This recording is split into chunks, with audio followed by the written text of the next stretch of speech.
আসসালামু আলাইকুম রহমতুল্লাহ। ডিকিউএমসি বাংলাদেশ নিয়ে এসেছে আপনাদের জন্য সময়ের সেরা অফার। যারা আপনাদের সন্তানকে ভর্তি করানোর জন্য ডিসকাউন্ট চাচ্ছিলেন তাদের জন্য আজকের এই ভিডিওটি। 2026 সালের ভর্তি রেজিস্ট্রেশন কমপ্লিট যদি আপনি 2025-এর নভেম্বর এবং ডিসেম্বরের ভেতরে কমপ্লিট করতে পারেন, আপনার জন্য থাকবে 20% ডিসকাউন্ট ইনশাআল্লাহ। নভেম্বর এবং ডিসেম্বরের ভেতরে যারা কমপ্লিট করাতে পারবেন শুধুমাত্র তাদের জন্যই এই অফারটি থাকবে, 2026 সালের জন্য নয়।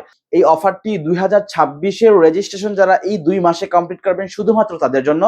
আর যারা দেরি করবেন তারা কিন্তু অবশ্যই অফারটি মিস করবেন। সুতরাং আপনি যদি চান আপনার সন্তানকে অ্যারাবিক লাইনের পাশাপাশি ইংরেজি ভাষা এবং স্কিল ডেভেলপ করার জন্য, সো আপনার জন্য বিশ্বস্ত একটি প্রতিষ্ঠান হতে পারে ডিকিউএমসি বাংলাদেশ গাজীপুর। আমাদের সম্পর্কে বিস্তারিত তথ্য এবং ভর্তি সংক্রান্ত যে কোনো তথ্য আমাদের ডেসক্রিপশন বক্সে লেখা থাকবে, সেখান থেকে অবশ্যই আমাদের সাথে যোগাযোগ করবেন। আসসালামু আলাইকুম ওয়া রাহমাতুল্লাহি ওয়া বারাকাতুহু।